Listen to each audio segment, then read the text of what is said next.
Oh shit. Ready or not, here I come. You can't hide. Gonna find you and make you want me. Yeah. You think the boogeyman would be back to bust another goddamn LeBron narrative in half. But I got one for you. Okay.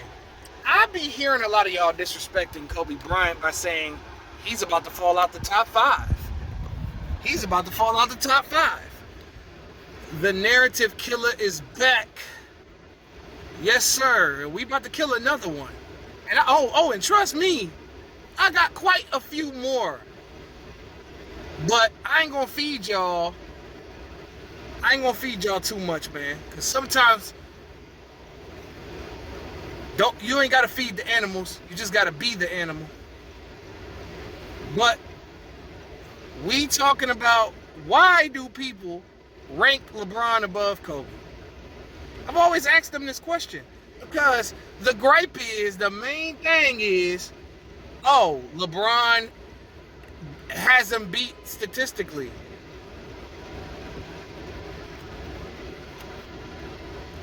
Okay, but here's the thing though. There is such thing as longevity stats. And obviously we know that LeBron James has played more games than Kobe Bryant. We know this. It doesn't take rocket science to show that.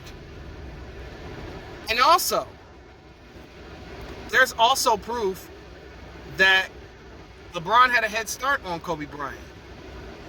Kobe was redshirted early in his career in 1996, 97 season, right? In 1996, high school players were not respected. High school players were not given chances. They had to earn their spot. Kevin Garnett had to do the same thing. Tracy McGrady had to do the same thing. This was the era. It's the difference of eras. Kobe was not given the keys to the Los Angeles Lakers. He had to go through Cedric Sabalas. He had to go through Eddie Jones, who was an all-star at the time. He had to go through Nick the Quick Van Exel. Had to go through Derek Fisher in order to get playing time. You could imagine how practice was back then. A young Kobe giving all these motherfucking vets the business. So, without further ado, let's get into ending the Kobe and LeBron debate. Alright, let's read along. I don't know if y'all can read this shit. You probably cannot, but I'll read it for you because I can read, motherfucker. I ain't a criminal. I can read, bitch. As the times change and as the game evolves, people are going to stick to their guns, even if they are dead ass wrong. Yes, I have people tell me all the time, well, Quentin, you can't change a person's perception. You can't change a person's opinion on something because it's how they grew up. But however, here's the difference though. You can do your own research though. You don't necessarily have to go by what these analysts say because first of all, narratives are constantly forced day by day to control the minds of people that don't do their research, which therefore gives them the mindset to believe that what they say is law. But me, fucking with me, of whom I call myself the law, y'all ain't getting y'all law degree. Y'all ain't passing y'all bar exams, nigga. So let's get into it, man. Let's get into it. Alright, I stick to my guns because I believe I'm correct. Because I took the time to watch and analyze. Spelling error there. My bad. The rest of you think you correct because that's your man's or your favorite person. A lot of y'all are obsessed. A lot of y'all are enamored. A lot of y'all are just easily impressed. I'm not easily impressed by shit. Y'all are. Because that's what the current media has taught y'all. A lot of people go with the now easily over the past because they got to experience it, when it's wrong to overlook the people in the past. This is why I go back to the 60s, back to the 70s, back to the 80s, back to the 90s, back to 2000s. Y'all disregard those players and say they owe to disregard their legacies and to discredit them for their accomplishments. And I saw something the other day that fucked me up.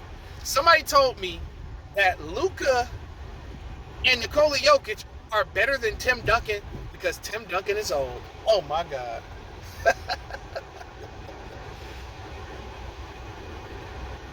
And the only reason y'all talk about Duncan is his rings. Isn't it about winning the championship though? As the great Herm Edwards said, you play to win the game. That's what the great Herm Edwards says. Right? I thought it was about winning. When did it become all about statistics? You want to know why it became about that? Because the media pushed that shit. They were pushing please. Today it's about favoritism. It's not about facts anymore. As soon as you speak some truth about shit, you are called a hater, which shows the character flaws in the individual making the debate as having no answer to your argument. They deflect to, you're a hater, and this began with the plight of LeBron James. LeBron versus Kobe has always been a topic. It's debated by the super stans of LeBron James and the crazy Kobe Bryant fans. Well, I can't call myself a crazy Kobe fan, but I'm a fan. He's one of my top 2 favorite players of all time. Probably number 1. You could argue Kobe probably for my number 1 guy. But I'm not using Kobe Bryant to disregard legacies here. I'm only using Kobe to show the truth about legacies. It's the difference. And I am about to make the argument that Kobe and LeBron are on 2 different levels. LeBron is not that far from Kobe. I'm just saying that there is a gap. That's all. I got so much to talk about in this argument. I feel like Kobe is on a whole different stratosphere when he's compared to LeBron. I don't even know where to begin. Championships. You already know what it is. It's Kobe, who's 5-2 in the NBA Finals. In the Wild Wild West. Which I'll show you in this motherfucker right here. Because this is a 2018 argument. It's 2023, I understand. But rock with me. This is basically based on when both of them played in the same league. So I'm not doing 2020, 2019, and none of that shit. Just everything from 03 to 2016. If that's fair with y'all. But we can talk about other shit if you want to. I got all day here, sir. So, let's start here. One thing that the LeBron James stans like to say is Shaq carried Kobe. But let me debunk this myth. Yeah, this began in the 1999-2000 playoffs when Kobe got injured in the NBA Finals when Jalen Rose tripped him in Game 2, I believe that is. Yeah.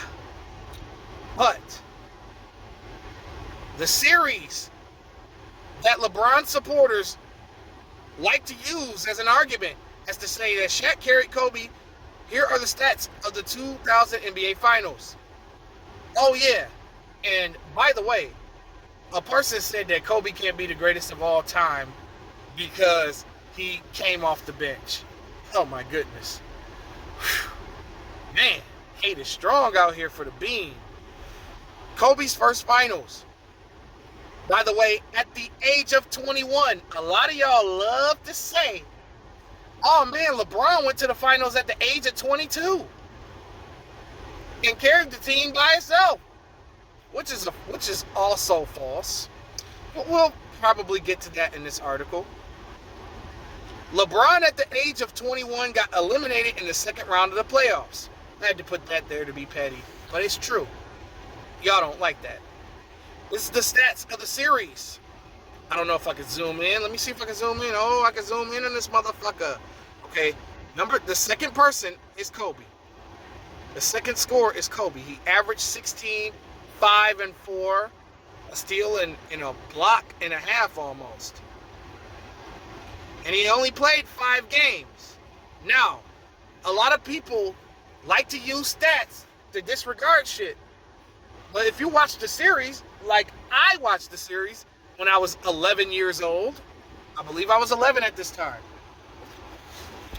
Don't be fooled by the banana in the tailpipe trick to get you to thinking, because a lot of y'all old heads and you young niggas wasn't even born yet. A lot of y'all young cats was still swimming in a nutsack. I'll tell you what happened to Kobe. Oh, what happened to Kobe? Kobe scored 14, game 1. 6 of 14 shooting. Game 2, Kobe played 9 minutes in game 2 and had only 2 points before Jalen Rose tripped him and injured his ankle, which he said he did intentionally. So he intentionally took out Kobe because Kobe was a threat. Kobe sat out game 3. So that would cause, for you to have 2 points and then 0 points, would cause your average to go down. So in 3 games, right? He had 14, 2, and 0. 16 divided by 3. Okay? Divide 3 into 16. That's what he averaged the first 3 games, y'all.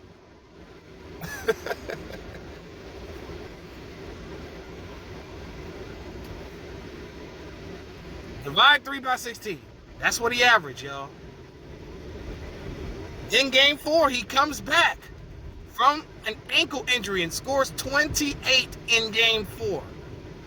Then game 5, he doesn't have a good game. This is the only game that you can hold on Kobe's head because he played the whole game. He shot 4 of 20. He was horrible. But he bounced back in a closeout game. Remember game 4, Shaq fouled out. Shaq is the person that is used to discredit Kobe's legacy, which is ridiculous because why can't Kobe have a number 2? Y'all let LeBron have a number 2, number 3, number 4, but this man can't have a number 2. Look at his team, bro. Look at this team. Glenn Rice was not Charlotte Hornets Glenn Rice. Ron Harper was 36 years old, bruh. That nigga could barely fucking move. The only reason why he worked on this team because he was coached by Phil and he knows the triangle offense. That's a personnel move, not necessarily a move. Ron Harper wasn't averaging 20 a game, bro. Robert Horry, still relatively, relatively a young vet. Okay, we'll give you that. Rick Fox is 30 in 2000. He already done been all up and through the league. Derek Fisher was Kobe. Was like, okay, Derek Fisher was young. AC Green, 36 years old. B. Shaw, 33 years old. Travis Knight, who? John Sally, 35 years old. Devin George was the only other young nigga on that team besides Fisher. And y'all said Kobe had better teams. These are a bunch of old-ass motherfuckers that could play the triangle with Phil. Shaq and Kobe carried this roster to the finals and won in 6 games. Indiana team was just as good as theirs. Indiana was deep as fuck that year. I'm going to go try to name the roster off the top of my head. They had Mark Jackson, Reggie Miller, Jalen Rose, Austin Crozier. They had, what's that boy name? I'm trying to think, who was their center? Rick Smits, that's his name. Rick Smits was okay. Not the best player, but you catch my drift. Okay, Dale Davis, Antonio Davis, the Davis boys were goons. Bruisers. Pause. All right? Let's get back to it. All right. So how did Shaq carry Kobe outside of Game 5, but they lost 87-120? Indiana just played well in Game 5 and was hot from the field. However, Kobe bounced back in the closeout game to close out the Pacers. So the question is, how did Shaq carry Kobe? Kobe went down and got hurt, and Shaq did what he was supposed to do. Who was checking Shaq, by the way? Rick Smits. That was easy money in that series. Rick Smits was 7'4" and slow, but not as athletic as a Shaq that's just getting into shape. Kobe had to get checked by Reggie Miller, who's decent on defense, underrated on defense, Derek McKee, who was a defensive player, Jalen Rose, who was pretty solid at defense, not necessarily the greatest defender in the world. We'll get to that later. And Kobe was playing with an injured ankle in the series. Seems like Kobe got hurt versus Shaq carried Kobe, who only stuck up the joint in one game where he played the entire game. Shaq fouled out of Game 4 and Kobe got them the victory. But if you look at the 0-2 and 0-1 final statistics, you can see that you can dead that Shaq carried Kobe bullshit. And all you have to do is just look at the Lakers throughout the 0-1 and 0-2 playoffs. You can see that that narrative is dead. They use this narrative all the time to put LeBron above Kobe. But look at the stats. That's all you need to know. I believe that this is the final stats. I'll just use the NBA final stats. Kobe, 24.6. Shaq, 33.0. Okay, this is another NBA final. Shaq averaged 36 and 12.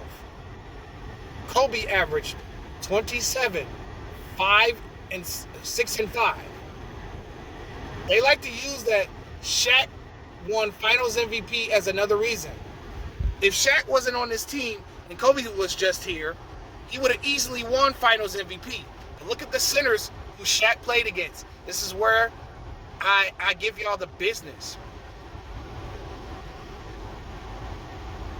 Okay? Todd McCullough. Who? Jason Collins. Who? Dikembe Mutombo was the best player that he played against throughout that three-peat. And then Todd McCullough was the backup center on that team.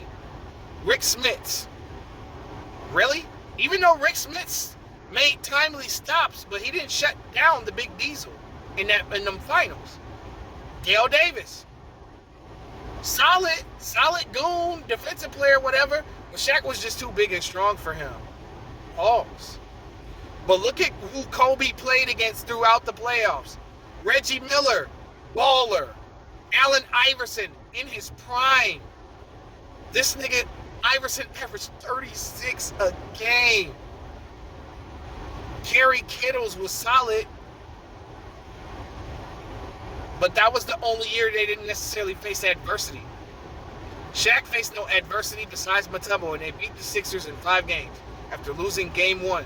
So you can kill that Shaq carrying Kobe argument. Kobe had tougher competition. I could debunk this as simple. Shaq, on the Kobe versus Shaq, players only admitted, I have a kid that could go give me 40 a game. Let's go get some ice cream or some Wendy's. I posted the link to that video. I'm pretty sure that link still works. You can copy and paste it. That showed Shaq as being a selfish player and having the inability to maximize the talent around him. Because you have to think about it. Before Kobe came of age, Shaquille O'Neal was getting eliminated in the playoffs and losing. As a matter of fact, he had only won a couple of playoff series. Meanwhile, Kobe in all 5 of his championships, with the exception of being hurt in 2000, was able to get the most out of the team around him. Shaq was idolized for his funny quotes, his laziness, and his wanting to be Big Brother persona. Versus Kobe, Shaq is my other favorite player, by the way. I'm saying this. versus Kobe, who stayed after practice and showed up early, who worked hard to get better every day. How is Kobe selfish when he did everything possible for the team to win? I don't understand how this is selfish. How him not cheating the game is selfish. I never understood that Kobe was selfish thing. Shaq was only able to win one ring without Kobe, while Kobe was able to win 2 championships without him. Conversation over. Which brings me to the next thing. LeBron's teammates like Isaiah Thomas, who the season with whom the season before averaged 28 a game, and Derrick Rose, who had a solid season the year before he teamed up with LeBron on Cleveland, have alluded to the fact that LeBron does not practice that much. When that team in 2018 was together, many of his teammates claimed that he did not practice and they just shoot around, play 5-on-5s, and bounce. You can look these interviews up, people, which is something that Kobe Bryant would not have tolerated, y'all. Don't fall for this stat either and stick the banana in your tailpipe. LeBron James, 4 MVPs, 4 Finals MVPs. Kobe Bryant, 1 MVP, 2 Finals MVPs. And therefore, he's better because of that. I can debunk this easy as well. 2 of LeBron's MVPs are debatable. And I can show you how. LeBron's 2008 and 2009 MVP was only given to him because the Cavs won 66 games that season. But as far as the individual season, Dwayne Wade's 2008 and 2009 season was more impressive. And LeBron also had the better team. Dwayne Wade averaged 30 a game, pretty much 8 assists and 5 rebounds. Meanwhile, LeBron averaged 28, 7 assists, and pretty much 8 rebounds a game. Wade, in my opinion, was clearly robbed of the MVP due to favoritism. If you actually analyze the Heat, they were also a playoff team. But the MVP isn't about what you do in the playoffs. It's a regular season award. That will be evaluated a little bit later. And for Wade to be a 6'4" guard who is a scorer to put up these numbers is very impressive versus LeBron, who regularly put up these statistics. He pretty much averages 27, 7, and 7 for his career. That's normal for him. In the 2012-2013 season, Miami Heat team was loaded and can be considered a top 10 greatest of all time team ever. Anybody on this team could have won MVP that season.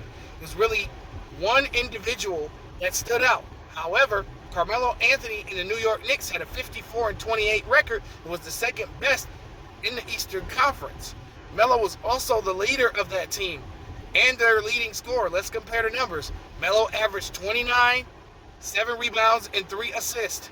Meanwhile, LeBron averaged 27, 8 rebounds, 7 assists. Although LeBron deserved to win MVP this season, you could debate that Melo played his best season that year and improved the Knicks to lead that team to the second best record in the East, with a mix of talent that was nice, old, and young. Also, the 2016 Finals MVP is debatable as well.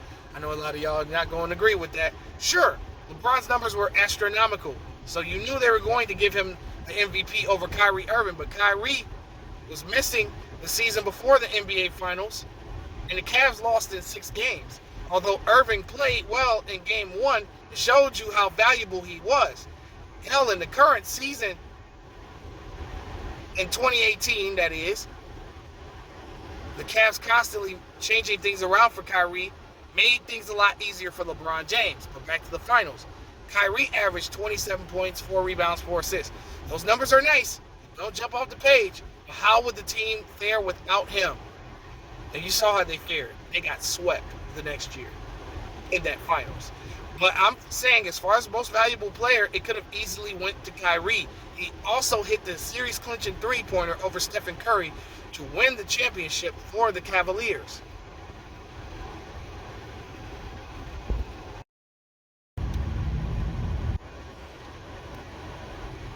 Now, in 2004, another reason why Kobe never won multiple MVPs, in which I think he deserved 4.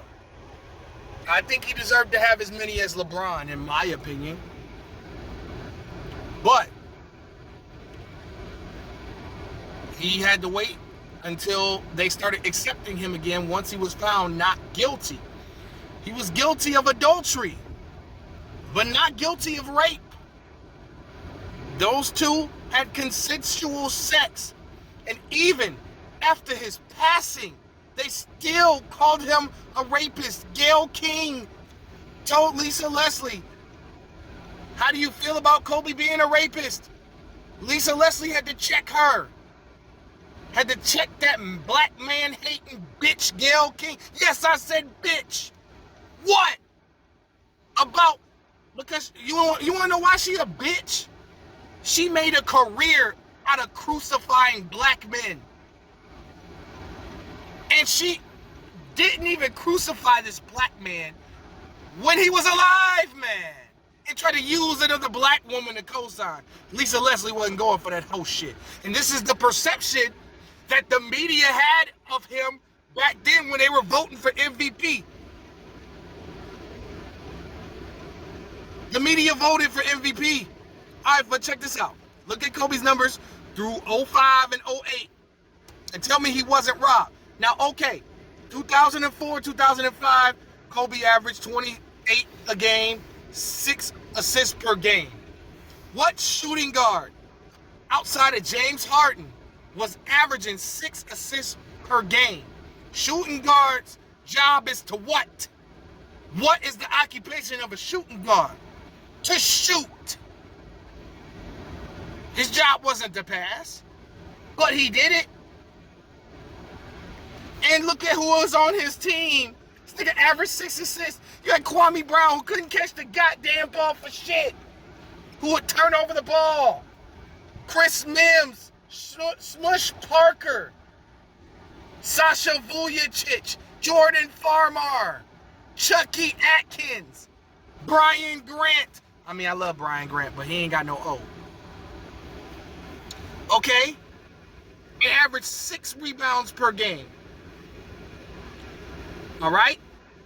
Then, Steve Nash averaged only 16 points per game and 12 assists per game. Now, however, I understand why Nash won. That Kobe team did not make the playoffs that year. So, we'll give that one to Nash. Nash made the playoffs, but you already know. See? All right. 2005, 2006. This was the year Kobe should have won. I don't care if Phoenix was number 2, number 1 in the West. They were loaded. Kobe's team was not as loaded as the Suns, and that's why the Suns came back from down 3-1 to win. Kobe averaged 35 points per game, almost 5 assists per game, 5 rebounds per game. Steve Nash averaged 19 and 11. Those are normal numbers for a point guard. So this is the year that Kobe put up 81 against the Raptors. How could that performance in the regular season, by the way, take away this MVP, bro?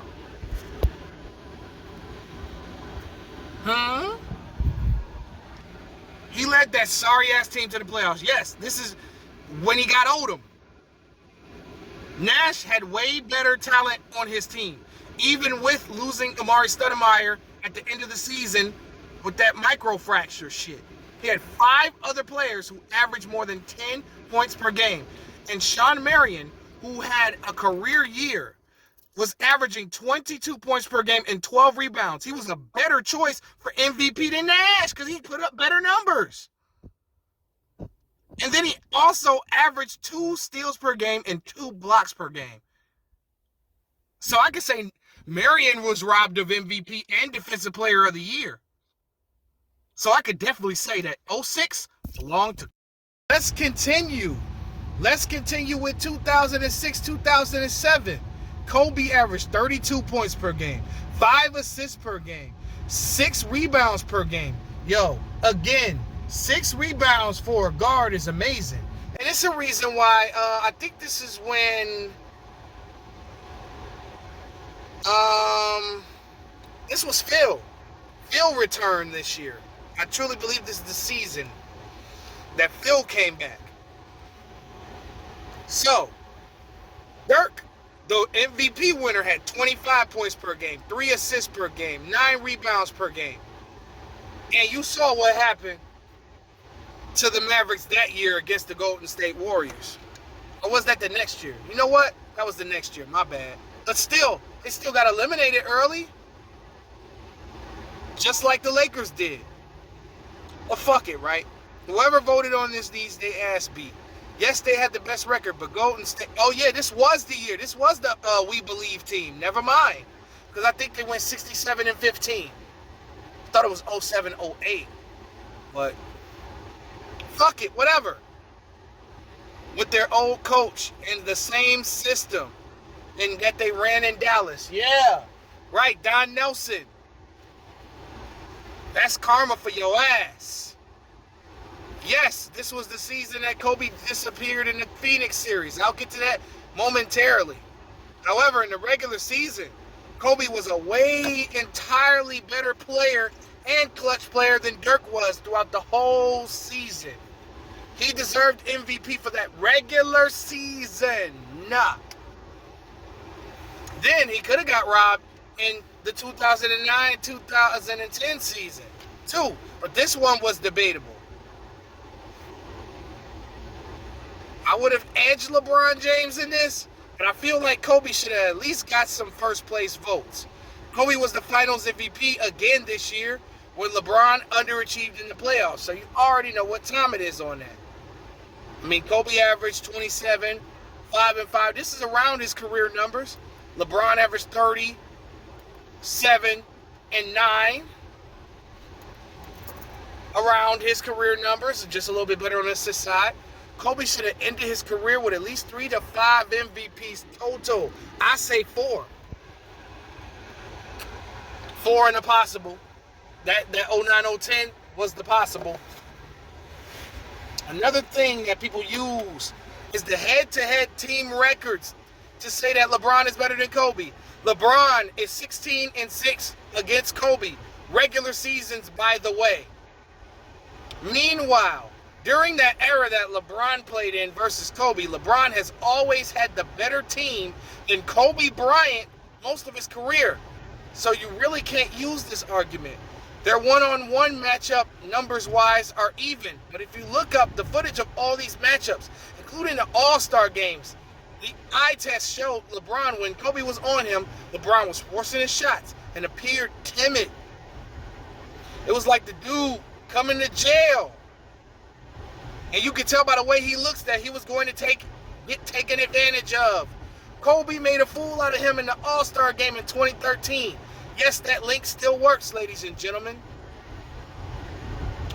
Look at the records of LeBron teams and Kobe teams from 2003 to 2017, and you can see why LeBron was 16-6 versus Kobe Bryant. LeBron had a better supporting cast than Kobe, and has had throughout his career, and still was unable to maximize those teams where it counted. Look at LeBron James' winning percentage. I'm not going to go break down all these records and shit. But for the seeing impaired, you look at LeBron's record from 2003 to 2016. LeBron's team's records were 683 and 367. That's a 65% win percentage. Kobe Bryant from 2003 to 2016. His record was 564 to 486. This is the proof that LeBron played with way better teams than Kobe has. Yes, Kobe played with Pau Gasol and Shaq. That's just one fucking piece. That's it, though. That's it. Oh, over the years, huh? Can Fisher get you 20? Can Fisher score 20 points 20 times in a season? Let's talk about it. Can Rick Fox score 20 points in 20 games in a season? Can Kareem Abdul-Jabbar score 20 points 20 times in a season? Can Lamar Odom score 20 points 20 times in a season? Can Brian Grant score 20 points 20 times in a season? We're going to ask that same question about Big Shot Bob. Let's ask that same question about Horace Grant at the old age he was, Ron Harper. Glenn Rice might be the only person throughout that period of time. Oh, Jordan Farmar. Ask that question about Sasha Vujacic, Shannon Brown, Trevor Ariza. Even though Trevor Ariza was respectable. Ron Artest even. Ask him.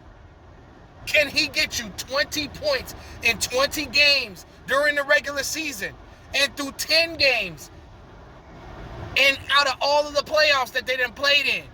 Can he do that? Can he produce that? No. But can Powell? Yes. Can Shaquille O'Neal? Yes. But that was it, though. Look at what LeBron James had, though.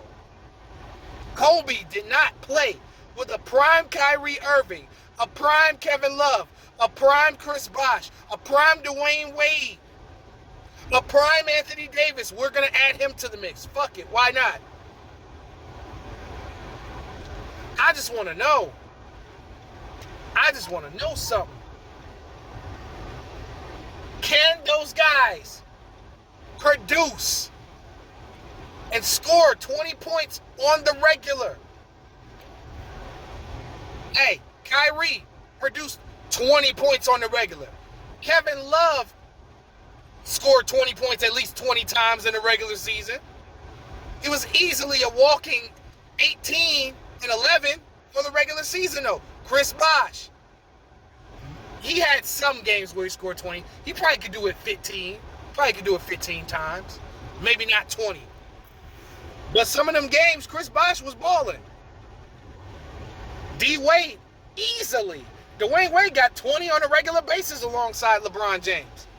And Shaq, in the seasons with these records from 2013 to 2016, only played with Kobe 1 out of those 13 seasons. Meanwhile, 2011 through 2014, he played with prime Dwayne Wade and Chris Bosh. And not to mention, got to play with Ray Allen at the end of his prime. And Shane Battier. We can't forget about that. Rashard Lewis, who was a solid player. Birdman. Then, when Udonis Haslem was playing at a decent level, he hit some big shots for the Heat. Mario Chalmers was a good player. Solid. They were all better than Fisher, Fox, Ori. They were all of LeBron's teammates was better than them on paper. On paper. LeBron was on also better defensive teams than Kobe Bryant, especially during the 06-11 season under Mike Brown, who preached defense and rebounding. Also, when guarded by each other, LeBron James shoots 27% against Kobe Bryant. When Kobe Bryant shoots 52% from the field when guarded by LeBron James. A lot of people have said that LeBron's scoring average is higher than Kobe's. Meanwhile, and then, all-time scoring. LeBron got him in that. Kobe can't catch him, unfortunately. Well, LeBron has played more seasons and more games. We're not going to pay attention to LeBron's scoring at this particular time because he is already at 37K. So LeBron got him in all-time points. I give him that. But you have to also realize LeBron had a 2.5-year head start on Kobe Bryant and just caught him in all-time scoring in the year 2020. So it took him longer to catch Kobe, even with almost a 3-year head start. LeBron had a chance to start in his first 2 NBA seasons in the league versus Kobe, who did not officially start until the 1998-1999 season, which was his 3rd season, which ended up being a lockout season, and teams only played 50 games, y'all. So not to mention, Kobe was redshirted his first 2 years. And then in 1998, he was an NBA All-Star coming off the bench, y'all. That is the only reason why LeBron's points per game average was better than Kobe's. Also, from 2013 to 2016, after his injury in the 2012-2013 season, he only played throughout that period 107 games in 3 years. There's 82 games in a season, yo. What, for my math gods, what's 82 times 3? What's 82 times 3? That's 166. I mean, no, my bad. Yeah, I'm right. No, I'm wrong. 246. I'm sorry. Damn, it's been a while. Shit. Actually, it's 266. Shit. I'm fucking up all through this video. Man, you see, this is how long I've been out of school. Ah, shit. 246. God damn. My math is trash, homie. But y'all catch my drift. 266 games. This motherfucker only played 107. And LeBron gets to 2020. He started in 03, right? 03-04 season. So that took 16 and some change seasons to do what Kobe did in way more games. That's wild, yo. That's fucking wild.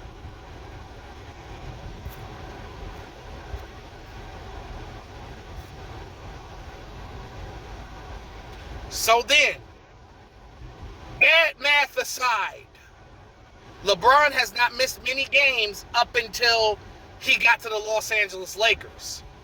Okay? But up until from 2003 to 2016, right? LeBron didn't miss that many games, y'all. He never had to sit like half a season with a horrible injury. Now let's look at the competition. Look at who LeBron has faced in the playoffs versus Kobe. A lot of LeBron fans like to say Kobe never made it to 8 straight finals, but LeBron had to go through an East he helped cripple by taking out the best players from his competition and adding him to his team. Kobe had to roll with all of his squads to get there and didn't change his team that much and didn't leave the Lakers to create a super team, which we'll get into that later. Okay. So 1997, we see Kobe played in the playoffs. Portland, 49-33. Lost to a 64-18 Utah team. Next season, you know, this young Kobe, baby Kobe. 98, this is the year where Kobe had those 4 air balls. They played a 46-36 Portland team. Beat them. 61-21 Seattle team. Beat them. Lost in the conference finals to the Utah Jazz. 62-20 team, y'all. Crazy.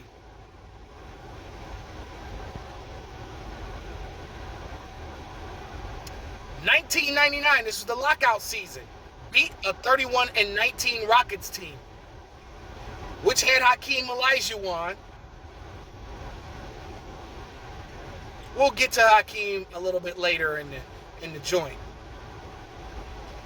Lost to a 37-13 Spurs team. 1999-2000, this is the last resort. They were going to they fired Dale Harris and hired Phil. Already, right? This was the last resort. They're going to break this team up if they didn't get to the finals that year. They were like literally fucking what? They were literally a fourth quarter away from blowing this team the fuck up. Just checking. Just checking, y'all. Okay, 2010, 2011. Now, y'all motherfuckers got to keep the same energy that you do for LeBron when you say that he didn't have help. I want y'all, when LeBron lost in 07, lost in 08, lost in 09, lost in 010, I want y'all motherfuckers to keep the same energy for my man Kobe Bean Bryant in 2011, because they beat the Hornets in the first round, 46-36, but lost to the 57-25 Mavericks. Those same Mavericks that made LeBron have a meltdown. The same Mavericks that made LeBron have a meltdown. I want y'all to keep that same energy, because Al Gasol and Andrew Bynum did not average more than 15 points a game each. They barely averaged over 10 points. Meanwhile, Kobe was the only one in the series that averaged 20 a game. That Mavericks defense not only shut down Kobe, but it shut down LeBron. Meanwhile, Dwayne Wade and Chris Bosh was going apeshit against the Mavericks. They was going crazy. Problem is, there was no answer for Dirk Nowitzki that year. It was just Dirk's year to win the championship. Enough respect due, but I just want that same energy.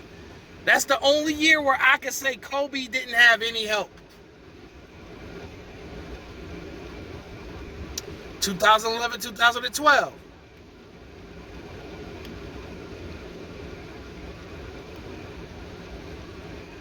Lockout year, 2012. They beat the Nuggets, who had a 38-28 record, but they lost to the OKC Thunder. I remember that season. That was fucked up. Next season, Kobe Bryant got injured. Tore his Achilles. Was never the same. Was never the same Kobe Bryant. Never be the same again. All right? Let's move on to LeBron. When he started making the playoffs, this run was impeccable in the tough Western Conference, where you would have to play a 45-win to a 50-win team every year. Now let's compare this run to LeBron's. Let's talk about it. 2005, 2006, he had to face a 42-40 Wizards team in the first round. Ended up losing to a 64-18 Pistons team. Okay. Fair to say competition, I guess. This is when the competition got weak. 2006, 2007, they faced a 41-41 Wizards team without Arenas or Caron Butler. Oh, actually, you know what? I take that back. Arenas and Butler were there. Never mind. Still, 41-41. Beat them. 41-41 Nets team with just Jason Kidd and Vince Carter. Beat them. Beat a 53-29 Detroit Pistons team with no Ben Wallace. Y'all motherfuckers gotta understand. Losing Ben Wallace left a major hole in the middle, which the Cavaliers and LeBron James easily attacked the basket at will. And they beat us in 6 games. Then they ended up losing to their only competition for real, a 58-24 Spurs team. Next year, this was the year that they lost to the Wizards without Arenas and Butler. But Antoine Jamison was fucking him up in that series. Look at the footage. Look at the footage. That's all you gotta say. Type Antoine Jamison versus the Cavaliers in 2008 before he joined the goddamn Cavaliers. Every motherfucking thing else. Right? They lost against the 66-16 Celtics. The same Celtics that ended up beating Kobe Bryant in 6 games in the finals. Okay. 2008, 2009, they won 66 games. And guess who joined their motherfucking team? Antoine Jameson, nigga. They beat a 39-43 Pistons team in the first round. This is the first of many first-round opponents that were under 500 that LeBron played against. They beat a 47-35 Atlanta team. Terrible. They beat a 59-23. They lost to a 59-23 Magic team. Even though this was low-key LeBron's best statistical series, in my opinion. He was great in that series. He just didn't close the series out. Happens to the best of us. I agree that this is the one year where his team left LeBron on stuck. I'll give him 2009. I'll give you that. 2009, 2010. They won 61 games. So they won 66 games in 09, 66 games in 010, and could not win the championship. Even though LeBron's team left him on stuck, that didn't mean that they weren't good enough. They weren't good enough mentally. Okay? So they beat a 41-41 Chicago team without Derrick Rose, an injured Derrick Rose. Nate Robinson was the starting point guard. Then they lost against the Boston Celtics. Those same Celtics, and oh yeah, by the way, they lost in 09 again to a team that Kobe beat in the finals. Then they lost in 010 to a Boston team that Kobe beat in the playoffs. Now, this is the most difficult LeBron run. Right here, this is the Chronicles of Cakewalks. Part motherfucking 100. California Love Part 2. Without gay-ass Bron. No, I'm just kidding. But anyway, right? 2010, 2011, he ran to Miami. Played a 41-41 Philly team. Whose highest scoring player in that series was Elton Brand. Elton Brand in 2011. This is Elton Brand after many knee surgeries, yo. Many knee surgeries, my nigga. Then they beat a 56-26 Celtics team. Old ass niggas. Old ass niggas. They beat a 62-20 Bulls team who had no legit number 2 option. Sorry, Luau. But he was not it. He was not that guy to be a formidable number 2 that was on Derrick Rose level. Stop it. The Bulls just played good defense and could not stop the offensive flow of that Miami Heat team. And then Dallas beat them in the finals. 57-25. Bron was balling against the East that year, but against Dallas, it exposed him. And this is the biggest meltdown from a superstar player who was the best player in the league in NBA history, y'all. 2011, 2012, the lockout year, by the way. Why did LeBron's first championship come in a lockout season where there was only 66 games out of a possible 82? Think on that. They beat a 36-30 New York Knicks team. They beat a 42-24 Indiana Pacers team. A 39-27 Boston team. Old as fuck.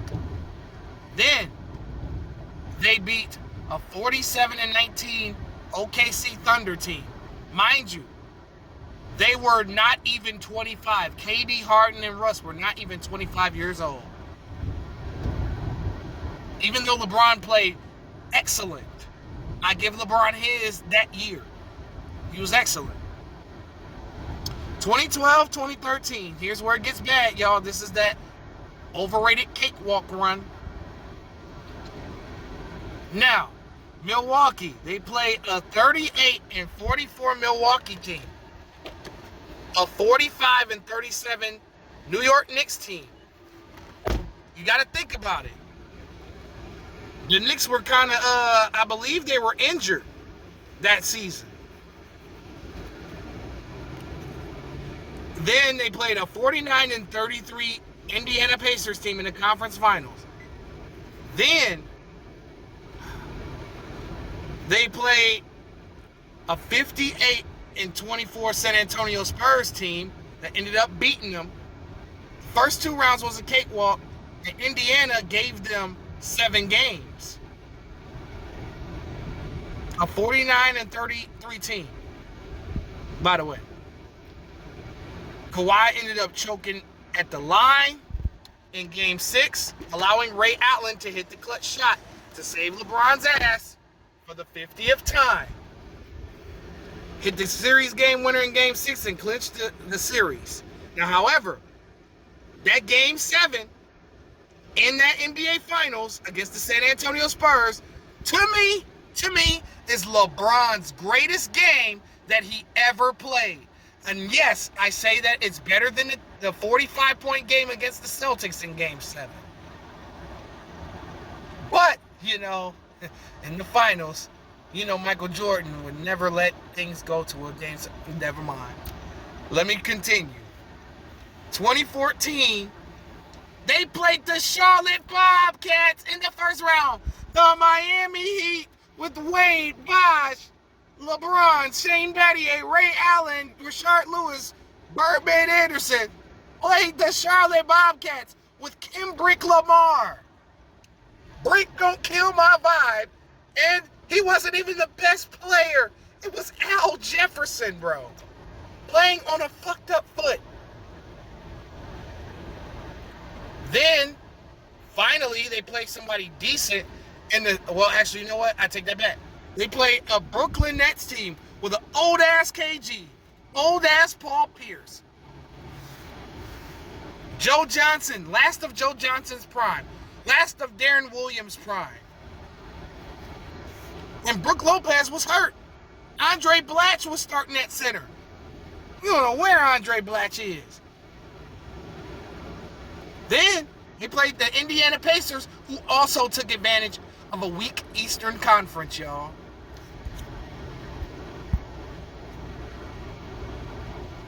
Who was 56-26. Much better, number 1 in the East. Then, they lost against the same exact San Antonio team that they beat the year before by a record playoff margin.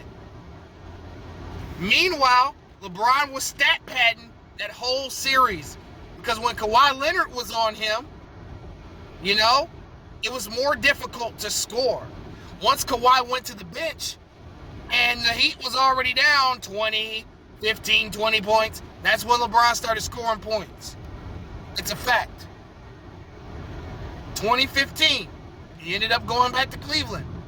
Once Dwayne Wade's knees weren't where they used to be, then Chris Bosh started getting blood clots. So he ran to Cleveland because, as I recall, Kyrie Irving had just won All-Star Game MVP the year before he went back to Cleveland. Ironic, huh? Then, LeGM was born. Dun, dun, dun. Dun, dun, dun. Beef is what's for dinner. Dun, dun, dun. Right? So, they literally traded for J.R. Smith, Amaz Shumpert, Timofey Mozgov. Only had to trade Dion Waiters to get this group of players. Ain't that a bitch? Then they traded Kevin Love basically for Andrew Wiggins.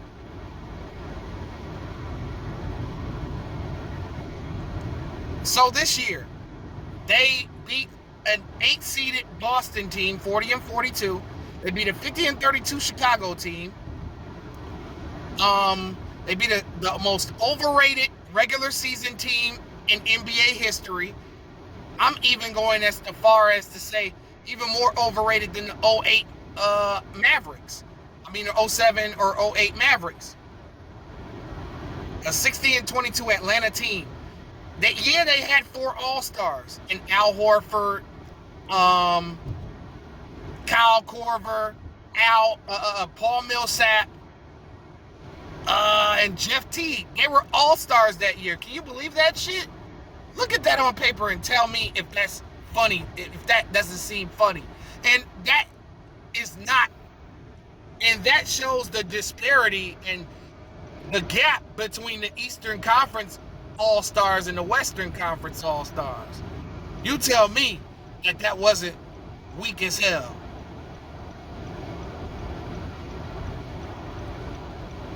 Then they ended up they beat them. They were 16-22. Then they beat a 67-15 Golden State Warriors team. They cakewalked right through the weak Eastern Conference. Everybody want to say, oh, Kyrie got hurt. When did Kyrie get hurt? Game 1 of the NBA Finals. Shut the fuck up. Now, K-Love got hurt in the Boston series. Okay? They were without K-Love. That's a loss. I get that. But Kyrie was still balling up until he got hurt. But, you know, Golden State had a weak run to the playoffs. We already talked about LeBron's performance in 2015. You already know. 2016. Now, this is the year he won. Okay, they beat a 44. This is the most competition that he's ever had in the Eastern Conference. Ever. They played a 44-38 Detroit Pistons team. You just think about it. Think about our starters that year. Reggie Jackson, Kentavious Caldwell-Pope, Marcus Morris, Tobias Harris, and Andre Drummond. You mean to tell me that this team was going to win a game against LeBron, Kyrie, Kevin Love, and Adam Silver? Fuck out of here.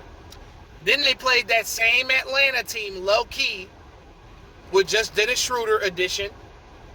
48-34. They played a 56-26 Toronto. That was scary. Then they ended up beating a 73-9 Warriors team. Okay. I'm not going to read this because that shit is irrelevant. I'm not going to say too much about that. 2017. They played a 42-40 Pacers team.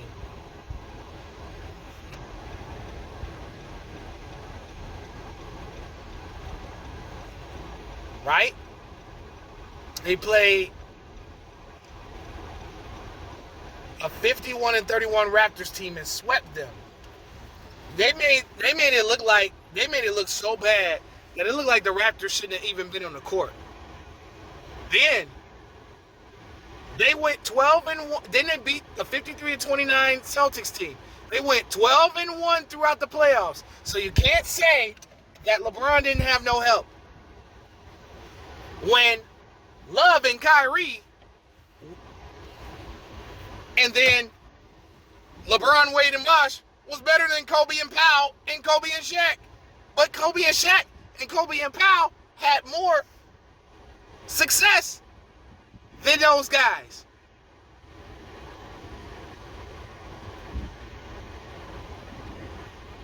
Love, Kyrie, and LeBron were all healthy. LeBron averaged a triple-double to lose in 5 games.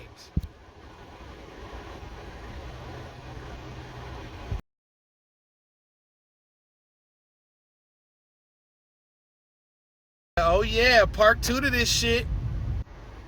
Part 2, y'all. Oh, y'all thought it was over. Nah. Okay, so overall, this is to this day, Kobe Bryant. Let me turn the brightness on in this bitch. I got the brightness on low as a motherfucker. Hold on, y'all. Alright, that's much better. Damn, y'all gonna be like, man, I gotta turn the brightness up on my TV. But anyway, overall, Kobe has eliminated 25 50-win teams in the playoffs. 50 or more win teams in the playoffs. LeBron has only defeated 13. Why is this important? Well, the playoffs are much different than the regular season. The playoffs are for the championship. The playoffs is for when things count. It shows how much nuts and guts one team has when it's all on the line. And you know what's even funnier? This record still stands. Even to this day, even currently. Because what has LeBron done on the Lakers? What is outside of winning the championship that one year? Okay, how many 50-win teams did he defeat to win that title? If I recall, I don't think he defeated but one. Because they played who? Okay, they played Portland, who was well under 500. They played Houston, who I don't think they won 50 games that year. I don't think they won 50 games. Then they played Denver, who definitely won 50 games. Matter of fact, I don't think they did either. Because remember, it was like they shut the season down. So 82 games wasn't even played. Yeah, I gotta look that up. Inquiring minds definitely want to know. Inquiring minds want to know.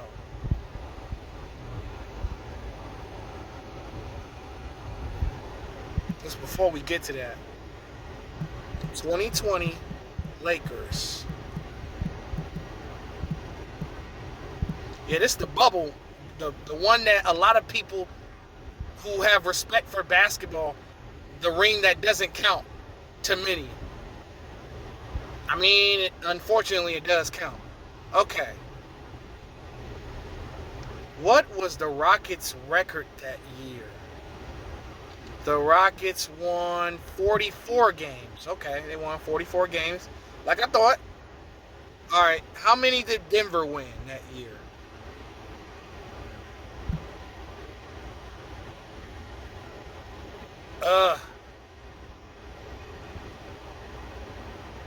Denver won 46 games that year.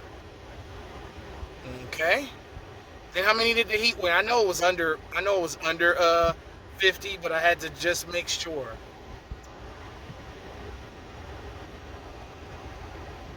Because Miami was a 5 seed, so I know they ain't winning 50 games. Yeah, 44. Yep. Still. So, Kobe, all time, has never faced a team with a losing record in the playoffs.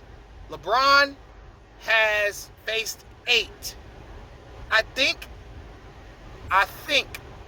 not 100% sure on this, I think it's 9 now. Because he ended up facing a Portland team that was under 500. So it might be 9.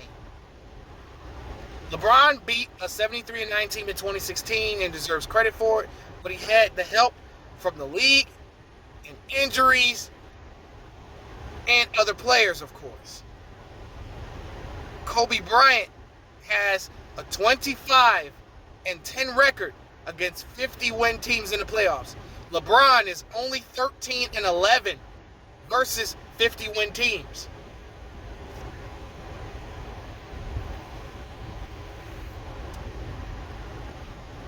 I mean, this shows a gap as far as leadership, as far as how one maximizes the talent around them. This shows the This shows the difference between LeBron and Kobe. In my opinion, this is really the only argument you need for sure. The only leg y'all got in this fight is beating a 73-9 team. That's it.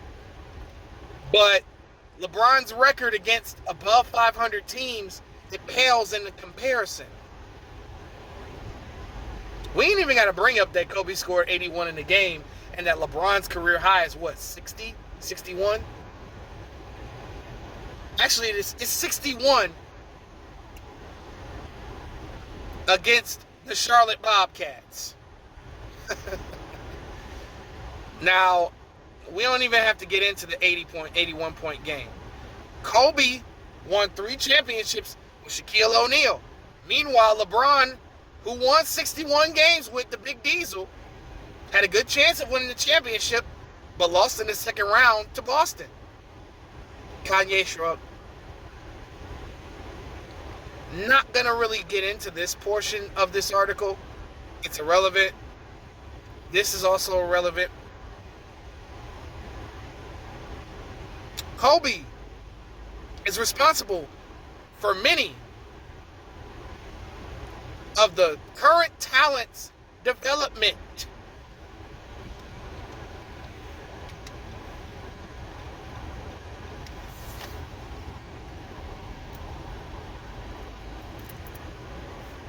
And Giannis, who's the NBA champion. Jason Tatum, who's the Eastern Conference champion. D Book, who is a Western Conference champion. Kyrie Irving, who's the NBA champion. Kawhi Leonard, who's the NBA champion. Trae Young, who's been in the conference finals. Who has LeBron developed, ladies and gentlemen? Crickets. Don't worry, I'll wait. I love to wait for y'all. I'll wait for you.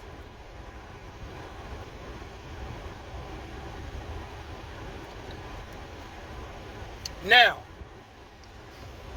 I'm not going to read this portion because I feel completely different about this portion of the article now. So,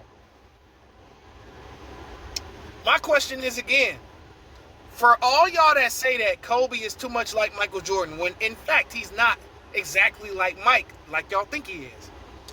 Kobe has Michael Jordan's mentality,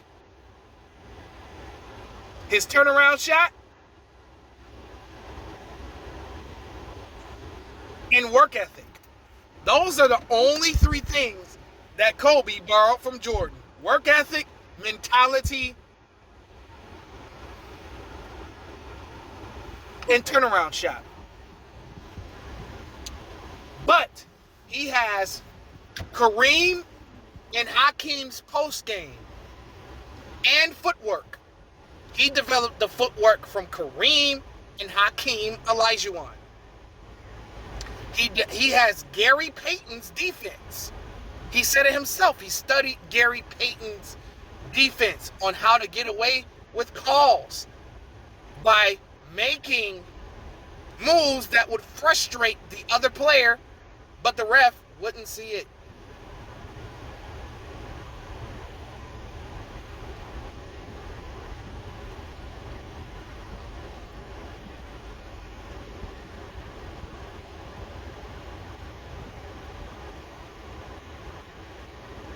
Okay, now this paragraph is definitely relevant right here. This last one, Kobe won 5 out of 7 championships and has proven to be a leader time and time again. Meanwhile, LeBron has only won 4 out of 10 championships. The difference between the two is simple. Kobe has more killer instinct, impact on the floor, and the game, better defense, better offense, more championships, and developed younger players better than LeBron did. Scored 81 in one game. Well, he was a top 3 scorer of all time until LeBron passed him, so LeBron's the better scorer. Statistically, but not the better scorer skill-wise. Scored 60 in his final game. I don't think LeBron's going to score 60 in his final game. I could see 50, though, or 55. Not even a close argument. The difference between LeBron and Kobe can be simplified as a would-have been and a should versus a should-have been. And a could-have been versus an is. Meaning that Kobe is him. LeBron is who they... I don't know. I don't know. But I want to reference another article because, you know, I was looking at this other article, and we're going to make the comparisons. You know what I'm saying? All right. This is one of my favorite articles, Jordan and LeBron, who the GOAT. And we're not going to go through all of this. This is just a preview. But I do want to go. Y'all can take a look at some of this shit as I scroll. But MVPs, we know LeBron has more MVPs than Kobe. I already explained why Kobe doesn't have more most valuable players than him.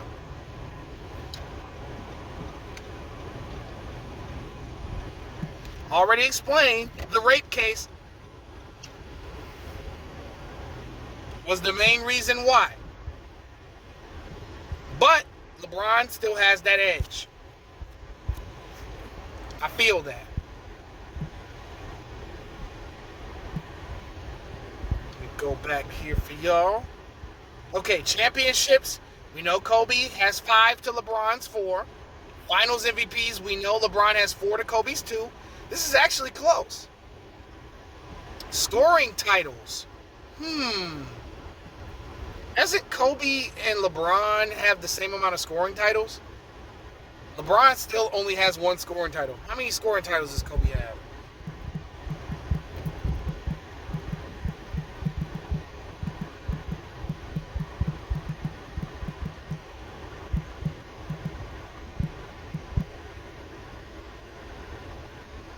He was the NBA scoring champion in 2006 and 2007. So Kobe has more scoring titles. Very interesting. Defensive Player of the Year. Neither of them have never won Defensive Player of the Year. But however, LeBron is what? 5-time All Defense, first team All Defense. Kobe, all-time defense. I think it was a 9-time All Defense. Actually, I'm wrong. Kobe has made a total of 12 All Defense teams. How many first team All Defense? No.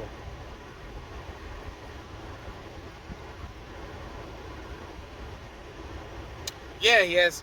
Fuck it. Let's just do all defensive teams made. He has 12 all defensive teams, more than any guard, y'all. So obviously the defense goes to Kobe, hands down.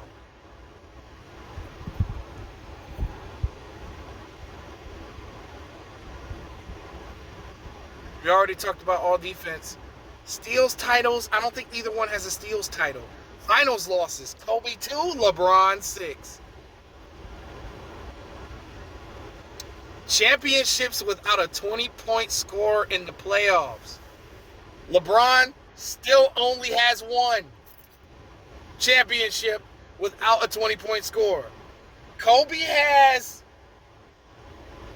I think he has 2 without a 20-point score. I think he has 2. Because I don't think Gasol averaged 20 in either one of those series that they won. Playoffs with a teammate averaging 22 points per game. LeBron has had 5. Kobe has probably 1, 2, 3. Yeah, probably about the same. For sure, because of Shaq. And that's probably about it, though. What? Okay, so 97, they made the playoffs with Kobe. And Shaq was there. 98, 99, 2000, 2001, 2002, 2003. Okay, so Kobe has more playoffs with a teammate averaging 22 points per game. Fair. Kobe has more.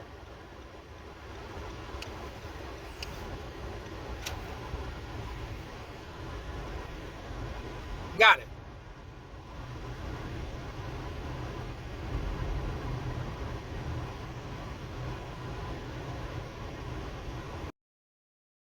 In conclusion, there are many reasons why I truly do believe that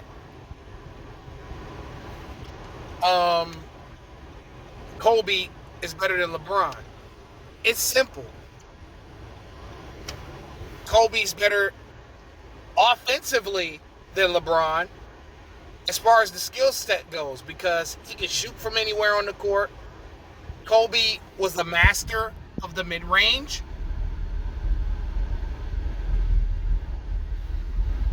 Kobe stretched it out to the three. LeBron and Kobe's three-point percentage is right around each other. Kobe was a better three-point shooter. LeBron is more physical. He's stronger and bigger than him. So obviously he's a better rebounder. LeBron, I don't know, man. I'm going to be completely honest with y'all. Yes, LeBron averages more assists than Kobe per game. I get that. But I feel like Kobe is on the same level as a passer as LeBron is. But I don't think Kobe gets the credit for being a great passer. He doesn't. I feel like LeBron as a passer is overrated.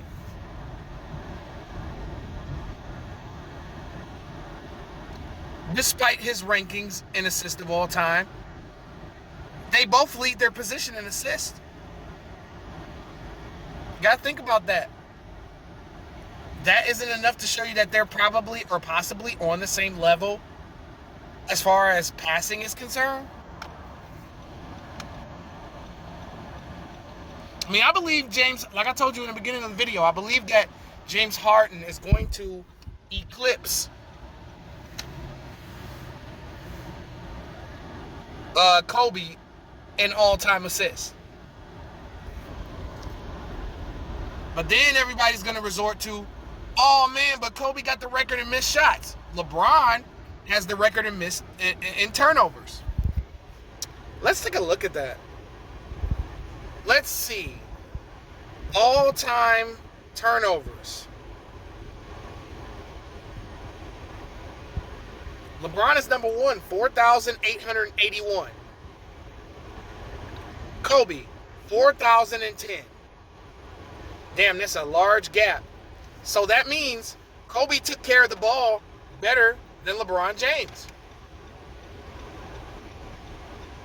It's no shade, it's the facts. No shade.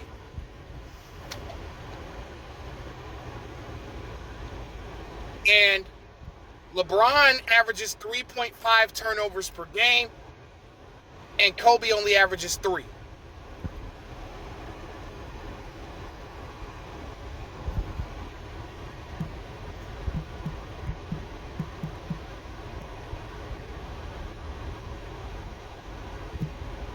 All right, man. That's my video. This is exactly why